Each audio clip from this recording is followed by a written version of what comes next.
Can I tell what? Can you tell I'm Can you tell on this time what time it was? Just jumped off the bike. Is it noticeable? Except the fact that you're in a t-shirt, no? Which is kind of funny because I was trying to determine for myself whether I was going to change and put a blouse back on or whether I was going to leave my t-shirt on. I'm like, oh, Phil's going to always be in a collared shirt, you know?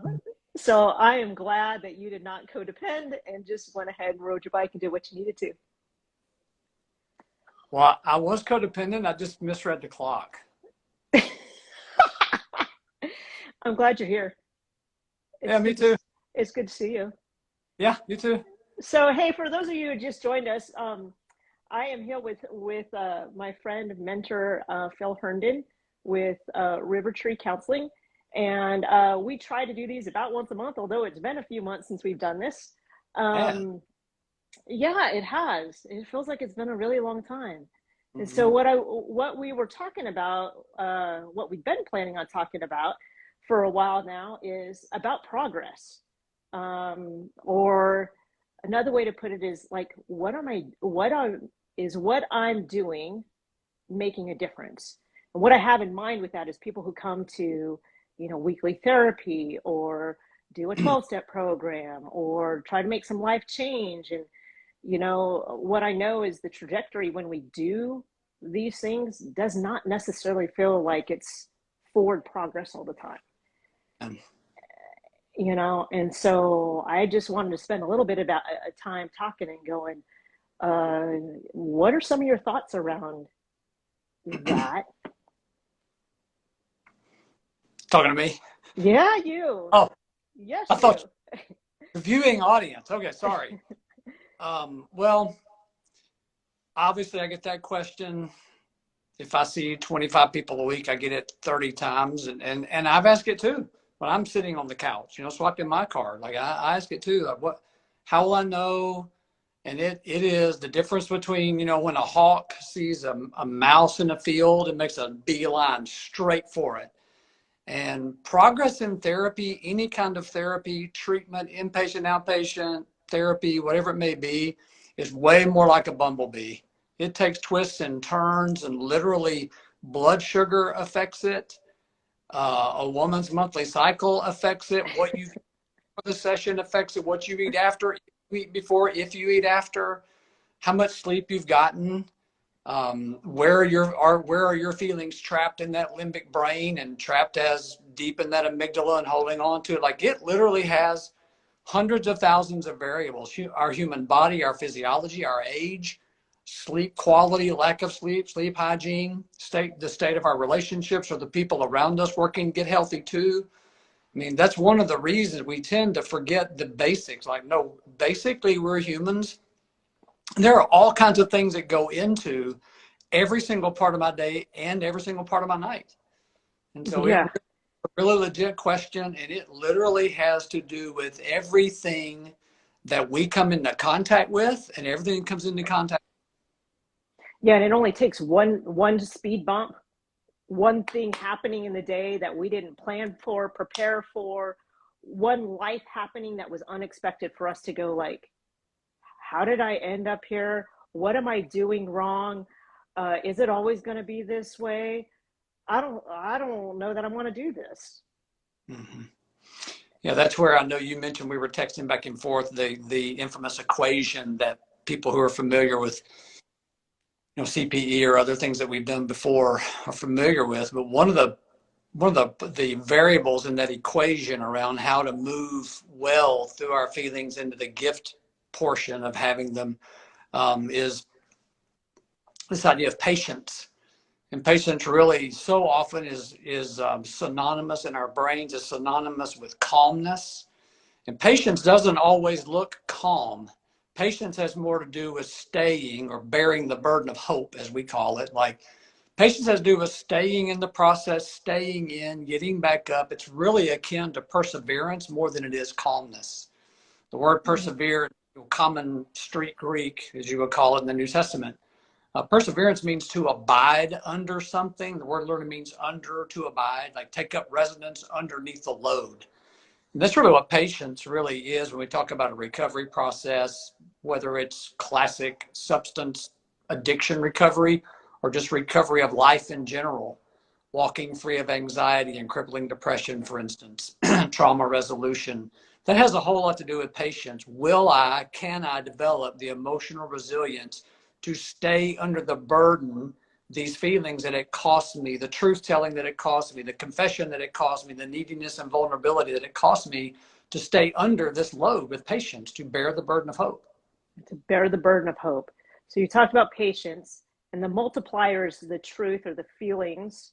I know that there's, some people that are going to follow what we're talking about, but it's like, so much of the time when we talk about the feelings, the 8 feelings, and the 8 being the truth column, which is, we have this equation that we talk about, and that then there's these other things that it's multiplied by, or that truth is, we won't talk math. You and I don't do math well. So there's different things. They're actually plus signs, Steph. Plus signs, but truth is the multiplier. Okay. Equation in little parentheses. Okay, so let's just go. It takes patience. What else does it take, Phil? Well, Stephanie, I'm glad you asked. Divide by 4. No, it takes willingness. We start with the truth of our insides, and that's a fundamental element of all mankind. Like, all human beings have these things inside of them that are true to them. And that number one primary thing is feelings. And so often, especially, I hate to say this, but in church circles, feelings are shamed, or you get finger wagged if you have feelings. You can't go by your feelings and all those things. And actually the opposite is true. The feelings are, I told a guy just today in my office, we often think about feelings being the dashboard warning. So if I'm having feelings something's wrong, like, oh no, and feelings are indicators. Like the speedometer tell me something's wrong. It tells me where I am. Right? My gas gauge doesn't tell me what's wrong. It tells me where I am and when to take action. So that's what feelings are. The truth inside of me is what I'm feeling. Like this. Okay, this is where I start. What am I feeling? Then we add to that this thing called patience we've already talked about, and add to that willingness. And willingness, I know we have a famous football player among us, Mr. Hass, an educator now. He knows this routine. Willingness is being willing to put pain before common sense. Recovery itself makes no common sense. Do without this thing that has brought me such comfort and seeming joy. It's increased my dopamine. It keeps me safe. It gives me a safe place to where I can hide out pornography or substances or shopping, whatever it is. So we can say that phrase flippantly, like, oh yeah, pain before common sense. But when it gets right down to it, having recovery of life, it's very painful. It's painful to care. We talk about the gift of anger as passion, which means struggle or fighting or pain. Like, to care about something, to really show up in my life and with people that I love and people that love me, it's painful. I have feelings about that. I wish things were different, and I'll fight for them to be different. And I may lose. They may not be different after all my fighting. And so willingness is I'm going to fight for something in my life with clarity that is worth the fight, win or lose. We get real wrapped up in, can I win? Am I going to win or am I going to lose? The real question is, am I going to deal with the pain, win or lose? Am I going to tell the truth, admit my neediness? So that's willingness. Will I be in pain for this thing, this relationship, this move, whatever I'm after? Is it worth it? And if it's worth it, I will be willing to have these feelings out loud and stay on the burden of hope with patience, and then work. And I won't go through the whole parable, but a lot of guys that are listening to this are smiling now, thinking about the guy showing up to the work site and talking to these 3 groups of workers. And we can work with just our hands. That's just, I'm punching my card. We can live life just punching my card, just getting through it. Like, okay, when is it? Okay, good. Tomorrow's Wednesday. When's Friday? When's Saturday? We can live that way, just punching our card. Hands and head, we can be engaged in our work and know what it's for, but it still really doesn't cost us anything of passion. We just go do our job, and I know how to do it. And those are people that are just punching their card, knowing what they're punching their card for. The third level of work, what we're talking about in recovery of life, is when I bring my hands, I know how to do it. I bring my head, I know what it's for. And I bring my heart, I know it's for something even more than I can see or identify or make empirical. It's something that's intangible. It's worth it. So that's the kind of work we're talking about. we would tell guys often, a couple guys on here know this, tell guys often, very first day, I know your body feels crazy. I know you got fuzzy brain. I know you're scared. I know you may not even think you need to be here, or you so desperately know you need to be here, you're spinning. But you sitting here and staying here, first you got one job. Bring your heart to this and lash yourself to the mast and stay. Keep your rear end in that seat and stay to the capacity that you can present in this process. And it will be different because you will be different in 84 days. We tell those guys, so stay in this to practice that willingness and patience and that work. You will bring your heart more and more to this the longer you're in it. I know we're going to talk about limit revision later, I think, but as that process takes place. And then time. It takes time for things to change. It's time. I've told, well, about 800 guys and other people, I've told them that my recovery and the recovery people that I know has happened like this. I look back and I go, I don't know how I got here.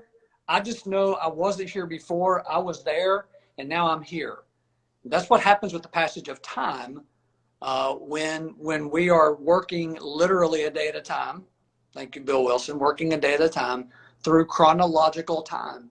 And then there's another word, a beautiful word in the Greek language called kairos. It means a time of opportunity. The Apostle Paul wrote, making the most of the time, redeeming the time. It's where we get our idea of striking while the iron's hot or seizing the day. Like, let's go do this now. There's no time like the. So you combine that equation, start with the truth, add to that putting pain before common sense, add to that abiding under, building resilience, abiding under with patience, working, bringing my heart for something bigger than what I can see with my naked eye, hands, know what I'm doing, do what I'm made to do, and then the head, what is this for? What's the purpose, passion, purpose, plans we talked before. I may get into that later tonight too if we have time, but and then the passage of time. Yeah. And then living in these gifts that are not all the time fun. Like, there's nothing real fun about passion. It's just how I'm made. It's how you're made. It's how whoever will listen to this is made. Yeah. Like staying in the process is not something that it's like, that I necessarily want to do, except that I have experienced enough of it now that I know that it brings more life. That I know that I can celebrate well, that I know that I can grieve well, that I can be all in, and it's brought some beautiful gifts over time. I think when I started this whole process for myself, I was just probably, I think that I was in a point in life that life was not working the way that I thought it worked. I had brought my best efforts and it was not working out and it was horribly broken. And I needed to be able to trust something bigger than myself, to surrender over to, which is God, and then following the good orderly direction that you guys talk about and do exactly what you said, the patience, the willingness, the work, and the time, and learn what the insight and the truth was, because I didn't even know what my internal truths were. I never looked inside. I didn't that was so foreign to me that someone's like asked me like, what are you feeling? I'm like, I don't know. I mean, like, there wasn't I feel even, like I want to leave. yeah, I feel like I want to rage. I think I'm gonna rage. I'm gonna rage at Phil. Yes, good work too. And so over time, what you're telling me is this thing that you're going to touch on a little bit now happens called limbic revision. And can you explain out what limbic revision is as we start doing that equation that you were talking about? Yeah, I can't think of their names. There's 3 authors. They wrote an amazing book called A General Theory of Love. It's where I first was introduced to this whole thing.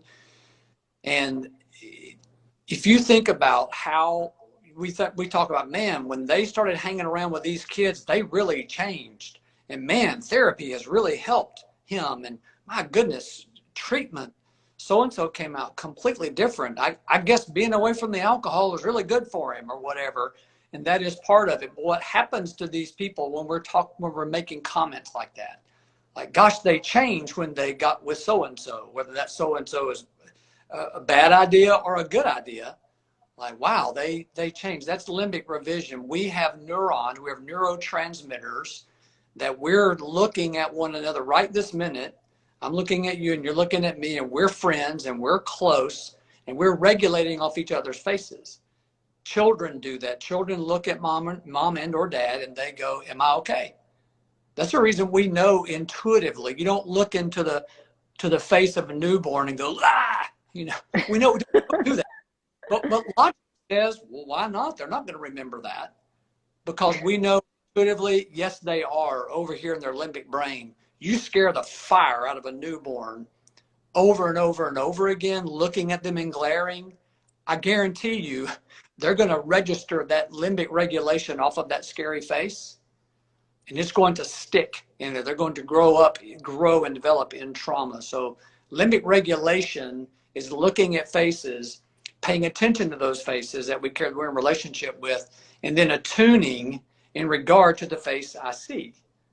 Like you and I are riding around, Lawrence, between sessions of our workshops, and we're talking about how things are going. We're talking about life. And if you get tears in your eyes or I get tears in my eyes, we're going to ask one another, hey, what happened? We're not going to break the latest joke or point out to that crazy colored taco place in the corner, Toasties or whatever it's called, that we pass all the time when I'm there. And we're not going to do that. Well, I'm going to be attending, and you're going to be attending to me, because we're regulating off each other's face, going, whoa, hey, what's wrong? And so that comes from growing up in a limbic resonance. We have an atmosphere we grow up in, limbic, like secondhand cigarette smoke. And so we have a particular resonance we've grown up in, or that we are associated with now. That's called reading the room. That's limbic resonance. I walk into a room and go, oh man, this room's it's not very friendly in here. Even though one's even a word. We're regulating off faces, and we're attuning to one another off that regulation. And that leads to limbic revision. That's the power of therapy. It's the power of treatment. Guys that are familiar with CPE, a couple of them on here tonight, 84 days worth of the same environment, the limbic resonance of the house, the limbic resonance of Grassmere or Journey Pure, where we were before we ended. What does this place smell like emotionally? Guys would get afraid when a new guy came in. Well, that wasn't physical to my knowledge. Don't tell me if you know different, but to my knowledge, we never had a physical altercation at CPE in the whole 24 years we were open, to my knowledge. But the old boys that were at CPE that play football or just big guys or whatever, they weren't saying they were afraid the new guy's going to beat them up. They were limbically, they were having fear, like, I don't know you, I've never regulated off of this face. The room changes when you came in. That's limbic resonance. And they're regulating off of a face they've never seen, or a face that's very similar to a face they've seen that may be traumatic to them or maybe great to them. But these guys living together and coming in there and seeing me and Chip and Todd and other guys they may have worked with when they were in treatment, their limbic filter, the filter that the limbic resonance and limbic regulation create, changes. And in a general theory of love, it's beautifully stated that we indeed, our brains can be changed in relation to who we love. And that's what that's taught. And part of what limbic revision is talking about, as a person comes to therapy, or as I tell my story, even if I tell my story to people who will listen to it, who's not necessarily a therapist, that when they attune with me, that limbic revision is beginning to happen, that I'm beginning to be seen, I'm beginning to be experience soothing or safety or security. I'm experiencing things that I didn't experience when those traumatic events happened. So part of it is just the willingness, that we talked about a minute ago in the equation, the willingness to tell my story, or someone being willing to tell their story the best that they can, sitting across from somebody who's willing to hear them well, to listen well, to be with them through the pain of what they're sharing. That's where that, it's a subject of jokes a lot, but that's where that I don't want you to fix me. That's where that comes from. Like I'm not made to regulate off of a face who sees me as a thing to fix. I'm made to regulate off a face that says I'm attuning to you and I'm here for the long haul. And you cry or scream or whisper or laugh or whatever you need to do, as long as we're both safe, you're free to do that. That changes that. I've been told in treatment 1,000 times, in my office here in Murfreesboro 100 times. I didn't know I could do that in here. They made me like use profanity, raise their voice, ask a question, ask me to slow down, ask me to back up, back off, like, oh, a little much here. You know, they would literally, we would process that, like, what kept you from telling me? They would say, like, gosh, for the last 4 weeks, it's just been a lot. And I would say, what kept you from telling me that before? I'm glad you are, but what kept it? I didn't know I could. I didn't know I could do that, because they're so used to regulating off faces, ready to punish them for having feelings. And they come into an office where they don't know they can do it, and they're regulated, so their filter begins revising right there. Yeah. Oh, I ask a question. I don't get embarrassed or abandoned or humiliated. Yes, that I can show up with the truth and someone's not going to leave me, shame me, attack me. You know, it's like I can show up with the truth and someone's going to be with me as I tell the truth. Hmm. Absolutely. So if you're seeing someone, you know, and that you've been seeing for a while, and life happens, you know, a life event happens. I know that they don't happen in yours and they don't happen in mine, but like if other people, when life happens and they find themselves questioning, not even questioning, but just not knowing whether to show up again, what would you say? If we're talking about a safe relationship, that something's happened where it's safe to go. You know, there are some relationships that go off the rails because someone's really abusive to someone else, and it would be literally dangerous to enter back in. I'm assuming you're talking about in relationships that are safer. No, I'm actually talking about somebody who's coming to therapy and they've been coming for a while, and they, let's say, have started, like, have entered into a process, maybe have quit their addiction, maybe wanting to experience life on life's terms a little bit.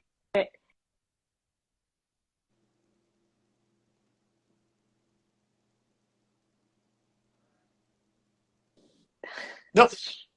What's that? You lost the audio Sorry. for a minute. Yeah, I had someone trying to call in. So, um, so when they're in that process, when they're in that beginning process where it's like, okay, I've stopped my addiction, I'm starting to, like, wanting to be in the process, getting a little bit of relief and kind of like, maybe going, oh, having some more hope, like maybe this could be different. And then a life event happens, you know, some sort of struggle comes up.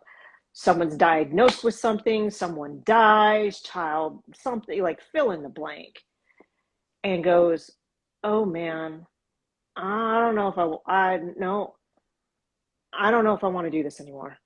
I don't know, like maybe maybe I'll maybe I'll stop coming. And I know that everyone has a choice to want to like stop, but the person that you're like, that you're beginning to see growth, change, progress, and then life starts happening, what do you tell them? I tell them it's just not getting good. It's just not getting good. Yeah, I really do. I tell them The that. Like, fun's just beginning, man. yeah, this is the perfect time for therapy. It's a perfect time. Now we're going to practice. Now we get to really go out there, and you get to see, am I going to walk through this with you?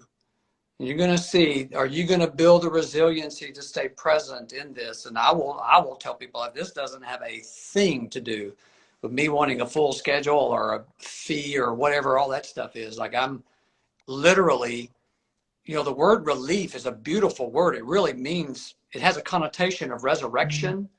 People get relief, you know, to relive. Like my grandfather, I love him. You've seen his photograph in my office many times. But he used to say something. I would get so angry when he said it. If I would hurt myself, he was a mechanic. I'd be constantly popping myself with a hammer or something, you know, falling around. He would say, son, that's going to feel so good when it quits hurting. I would just get so, but it's like, you know, that was relief. Like, oh, my hand doesn't hurt anymore. My, you know, my broken elbow or whatever. like that relief. Oh, now I can live, I can move again. Well, that's when the real ability to rehabilitate really begins. You've got relief from what you came in here for, which is wonderful. Like, love that. Now the work can begin. Now that you're reliving, you're living again. Let's go get it. John 10, an abundant life. If particularly if it's addicted disease, this is the perfect time. It loves to strike when you're living in the joy of relief. And I've told people before, like, man, I hate it when real life gets in the way of perfectly good therapy. It's so annoying. Tell people that, like, well, this is a terrible time for this. And I will say to them, sometimes I'll go back through the equation and I'll remind myself of the equation. It's like, no, the getting is really good right now. I've got relief, which is wonderful. Relief's not bad. It's like, good. I love reliving. I love being resurrected from the doldrums I was in. And now that I am living again, let me go get what I really came here for. Because I will tell people, I want you to have so much more than symptom relief. And symptom relief is wonderful. Like, it does feel good when it quits hurting. It does feel good to be abstinent. It feels great to be clean and sober and not be acting out. It really does. And that's the time to build, because that's the time this idea of post-acute withdrawal syndrome is going to really hit. And I believe there's an enemy of our soul that drives post-acute withdrawal as well as physiology. And so I'll often tell people, this has nothing to do with you staying in therapy. This is all about us continuing what we have begun to build that resiliency for the long haul now that you're living again, that you have literal relief. Yeah, and you start living life on life's terms, and it's like they start being able to walk the process out, living life on life's terms, and then you continue. It doesn't feel like, what I tell people, it doesn't feel like a snowball chasing you down the mountain anymore. Like, when you start living life on life's terms, and it doesn't feel so big, but it takes a little bit of time before it feels so big. Tony's got a question. Post what syndrome? What did you call it? Post-acute withdrawal syndrome. What does that mean, Phil? Those of us who have had the opportunity, the necessity of withdrawing from chemicals, alcohol, other things, know what the body goes through a detox process. Like, and it feels terrible, and fatigue, and feels like I got the flu, and different kinds of symptoms come up with, depending on drug of choice, that kind of thing. But post-acute withdrawal syndrome is where let's just call it your limbic system, is doing what your body did when you're withdrawing from the chemicals. Antsy, irritable, denial grows. I get hungry for my disease. I get thirsty for alcohol. I start jonesing around for my drug, even if my drug is like Amazon or Power or Rage, or obviously the classic, chemicals and stuff. So post-acute withdrawal is the limbic system equal to being in detox physiologically. And it's a real thing. And my soapbox, CPE guys know my soapbox. That is what can be very dangerous about 30-day treatment programs, especially for chemical addicts. Day 31, they walk out of treatment. Post-acute withdrawal happens about 11 minutes later. It hits. And guys I'm so used to saying, guys, people that get hit with post-acute withdrawal, they will binge. They will binge on sex. They'll binge on pornography. They'll binge on alcohol, drugs, whatever it may be. And it is a real condition. And so post-acute withdrawal is a real thing. And that's what so often people get symptom relief. They feel relieved. They go, hey, I got it. You can't teach me anymore. I mean, we do the same, like you and Chip do the same lectures all the time. I can't learn anymore. And we've been here with these guys for 30 days. I got to go. Man, that thing is chasing you down. You have no idea where you are. About the time ego takes over is when it nabs you in the butt. Yes. They tell us all the time, son, if your alcoholism leaving you alone, it's over there lifting weights, waiting for you to take your eyes off of it. And that's such the truth.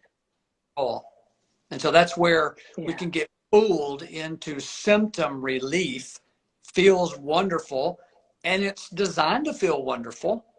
And then we take our eyes off the prize, so to speak. We lose the edge on that equation. We leave therapy or leave treatment or leave that solid, healthy relationship with a sponsor or a good friend over a cup of coffee, and hear that thing, that post-acute withdrawal in its many forms hits.